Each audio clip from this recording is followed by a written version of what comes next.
See him a beast when he hear that sound like yeah, beat on the beat when he hear that sound like woo. Yeah, bitch on the champ only need one round like yeah, me, I'm a G-Ran, he in the sound like Mike Owens here. Today I'm joined by Victor Altamirano, who returns to action April 15th, facing Vinicus Salvador, UFC Kansas. Vic, always a pleasure to get your time. How are things with you today? They're great, wonderful. Just enjoying this weather. It is a little colder, but we're hoping for better weather next week, which is fight week and cut week. I'll have to just pause myself there, Vic, because I got mixed up. Your fight's not in Kansas City; it's in San Antonio. My apologies. First and foremost, this is the first of your UFC fights at home, in the home state. How does it feel to be fighting in the Lone Star State of Texas? It feels great. You know, we're actually going to take a road trip instead of flying out there, and it should be pretty good. I've been to San Antonio a few times, been to Austin a few times, which is down the road from San Antonio. And, you know, as far as the climate goes, we won't have to acclimate to elevation. We're already used to the weather. We won't have jet lag. So, you know, home turf does have these advantages, and we will also get to be with the home crowd, which is also great here in Texas. You Texan fighters, you seem to have a real nationality. You seem to be really proud to represent where you're from. Like Derek Lewis, Adrian Yanez, and all of you Texas fighters seem to be really proud of your heritage. Is there a particular reason why Texans are so proud to be from Texas, do you think? Well, you know, there's a very brief history lesson. Texas was its own country before it was part of the Union of the United States. And it has had, if I'm not mistaken, 4 constitutions throughout its life, throughout its, statehood and countryhood. And Texas is the only state in the United States who is allowed to fly its flag at the same height mast as the United States flag. You know, there's just a lot of independence here in Texas. And for many decades, ever since its independence and then back into the Union, Texas has had the opportunity and the possibility of remaining its own country. If Texas was to secede from the Union, which I don't think it would be able to have an economy similar to that of Germany. So it is a very independent state that really, you know, sets itself aside from its history and its independence. So when people are from the United States and they're from Texas and they travel abroad, they won't tell you they're American. They'll tell you, I'm Texan, I'm from Texas. And that is because of that reason. You know, if Texas said, you know what, I'm out, they could do it. We could do it. But, you know, we're just playing nice and staying with all the other people here. There's always some knowledge to be learned when I speak to you, Vic. So thank you for that little bit of update on Texas. Will any of your family or your friends be attending the event? Obviously, it's a massive chance for them to see you live. Yeah, what's the home support going to be like? So some of my friends are going. Actually, shout out to my friend Eric Gonzalez and Kyle Coronado. Alex has been to a lot of my fights. He went to my LFA fight when I won the belt, and he went to my Utah Salt Lake City fight, and he was going to the San Antonio card. So he's my friend, also a training partner. He's been showing up to my fights for a very long time. So big shout out to Eric. And my wife's going to be there. My sister's going to be there. Some of my family's trying to make it. There's definitely going to be watch parties. Some friends are going to go. And I'm just hoping that as many people that will be there to support me, it's just great because it's convenient for them to make it since it's right here. So I'm excited about that. If we talk about the opponent, a little bit of a technical difficulty there, but Vic, we were talking about your upcoming opponent, Vinicus Salvador. What have you seen so far? What have you been able to give in terms of a scouting report? Well, I know he likes to strike again. I know that he likes to brawl, and I know that he has a nice looping hook. You know, he carries power, he packs power, and he is really dangerous because he can still hit you even if he's on the defense. So he's really good at timing his counter for that shot, which we're expecting to do. You know, obviously we've been focusing all on head movement, angles, moving in and out, making sure that our angles are ever changing, that our head movement's always present, our hands are always up, and just making sure that volume is, you know, constant, just constant volume. I don't know if you remember watching the fight last card with Jans, but it was just a volume fight, you know. And there's a point in which no matter what the skill level is, sometimes volume just drowns people. And fortunately for me, I don't think I'm lacking any skill, and I'm also not lacking any volume. So as long as we maintain busy, and making sure that our angles are just as fast and consistent as our attacks, then we're going to be pretty safe, and we're going to be able to just drown this guy with volume. We saw very much an intensity in your last fight. You were pretty tentative. I think we both talked about when we last spoke. We were pretty tentative in the debut, but the second fight you came out pretty wild, and obviously you got him out of there in the first round. Is it a concerted effort or a plan going forward to fight as wildly and as high tempo as you previously have? Yes, that is the plan. I acknowledge that I was trying to enjoy the fight. I might have mentioned this to you before, but up to last fight, I was really just enjoying the fight, enjoying being there, enjoying the trade, enjoying the exchange of my opponent. And for the Salt Lake City card, I told myself, you enjoy the fight. Of course you do. You're a fighter. But we need to enjoy the finish. We need to enjoy finishing the opponent.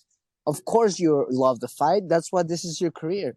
But what's going to win this fight is for us to get used to it, to get in the mind frame of enjoying to finish the fight. That is the goal. That is what's going to win the fight. And that is what people want to see.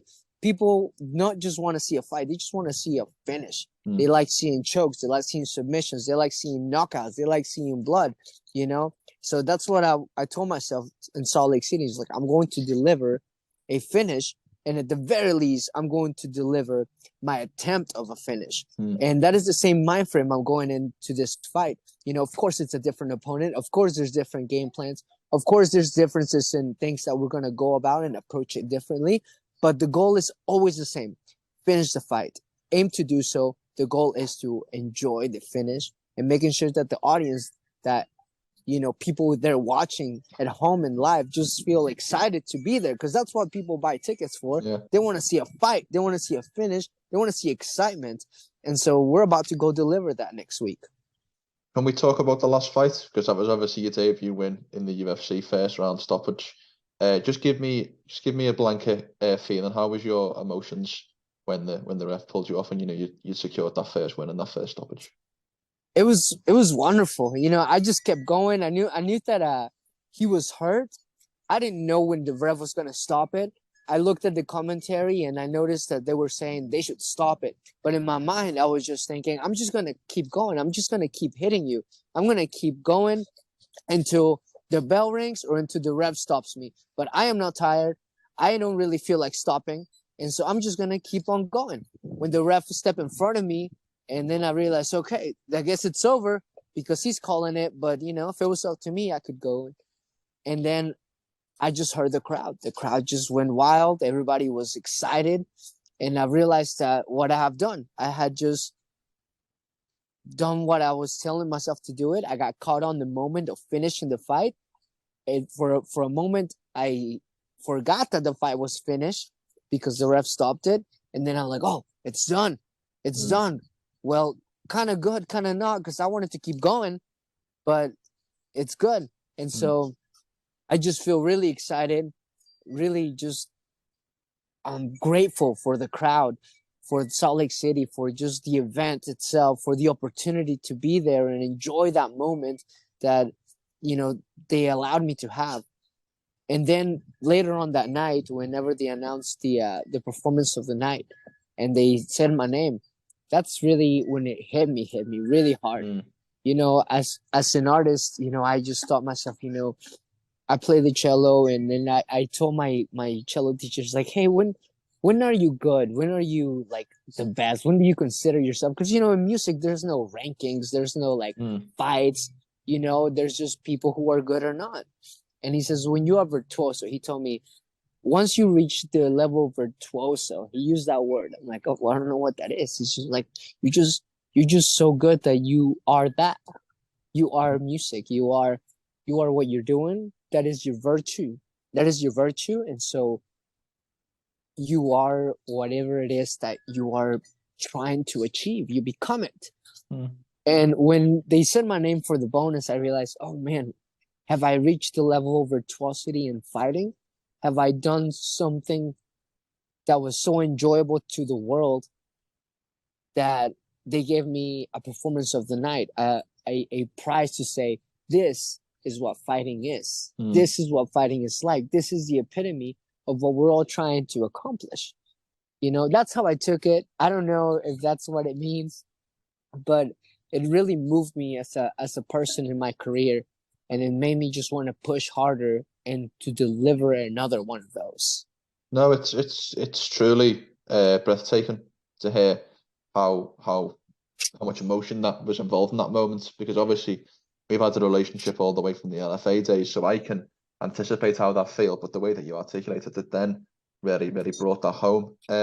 You obviously brought that emotion or carried that emotion forward onto the moment in the mic, that quite animated moment that you had shouting, I think, Salt Lake City.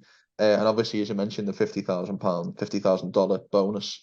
May I ask, I know it's a personal question, but how have you spent all of, if not most of the bonus that you received? Well, I saved a lot because, we get taxed, and so hopefully that's taken care of too. I did invest a lot that I just trying to forget about because it won't really mean anything for at least a decade. So I'm just going to leave it aside. And we're just, making sure that we start building something for myself, my family, and trying to find a way to just whatever I have left right now. I'm just trying to find a way to, double it. Just make sure that I use money to make more money. And I'm still trying to educate myself on doing that. But, I think that it helped out a great deal because, you would say, oh, that's a lot of money. Well, that's money I could have had for not working almost a year and a half because I was training, So it is a lot of money at once, but it's money that I needed like 6 months ago, So, it really helped out a lot. But at the end of the day, the important part is that I was able to just find peace, a little bit of breathing peace financially for myself and my family. And, that never ends. You can make as much money as you want to. It doesn't seem like there's ever enough unless you tell yourself that that's not the important part, that making sure that you enjoy your life with your loved ones is the important part. Money helps, but, I try not to focus so much on it because I don't always have it. And I also, when I do have it, I also try not to focus too much on it because it comes and leaves. And I don't want to make sure that I'm used to always being poor or always being rich because I don't want to make sure that becomes the focus of my life. Yeah. But it is something I need to think about. Well said. Well said. The last time we spoke, you told me that you changed mentality. You told me that your mentality was, and I quote, tap, snap, or nap for the rest of your opponents. Yeah. I just tap, like snap, or nap. I'd just like to wonder, going into this fight, which of those three scenarios do you think is most likely to happen to Salvador? Man, I don't know. That's the exciting part that I carry myself whenever I step into the cage. As soon as my foot steps on the cage, the exciting part is this. It's going to be tap, snap, or nap. I really don't know. I'm going to be free, and I'm just going to let my skill, my training, my body, I'm going to let whatever it is that's carrying me in this moment decide if it's going to be a tap, snap, or nap. But I am constantly going to pursue those three, just constantly, whatever happens first. At the end of the day, it may not even up to me. It may even be to my opponent who snaps. It may be up to an opponent who naps. I'm just going to keep going until one of those three things happen, whichever one gives first, unrelentlessly. No, that makes total sense. I want to talk very quickly before we finish. Over the first quarter of 2023, we've saw a massive uptick in the rise of Mexican MMA. I mean, 3 champions from Mexico in 3 months is crazy to think about when you think about what Altamirano, Yair Rodriguez, and Alexa Grasso have done. Obviously, given your heritage, how kind of proud are you to see the growth in Mexican MMA, and how much does that inspire you to go on and pursue them heights yourself? Very proud. I'm very proud of my country, my other contemporaries from my country, achieving great things, and Mexico has always been a country where combat sports come from. I've said it before, boxing is no stranger to it. And unfortunately, we're just kind of new still to the grappling arts. We're just still becoming more culture when it comes to the wrestling, the jiu-jitsu, the sambo. There's not a lot of schools that teach that in Mexico. There are a few, and they're really, really good ones.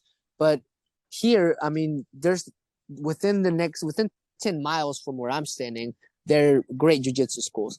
When I went to Mexico City, it was really difficult to find one or two, but it's growing. It's growing, and it is thanks to these people, thanks to these champions who are growing the sport, who are bringing back to Mexico and saying, look, this is what's going to make our game complete. This is what's going to make our trade, which is striking, a lot better. We are now going to insert the thread of grappling, and people are going to have two choices. They either standard trade or they go down and nap.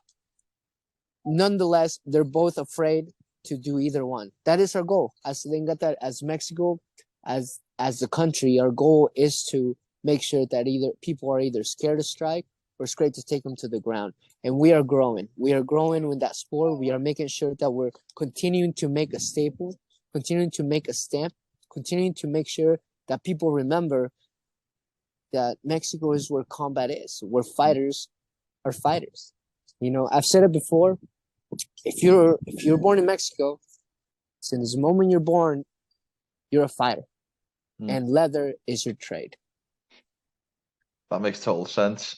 Finally, if we turn the conversation back to yourself, Vic, obviously the prime focus is the win next Saturday night. But looking a little bit past that, what are the rest of your goals for the calendar year? Where would you like to be in your career by the end of 2023?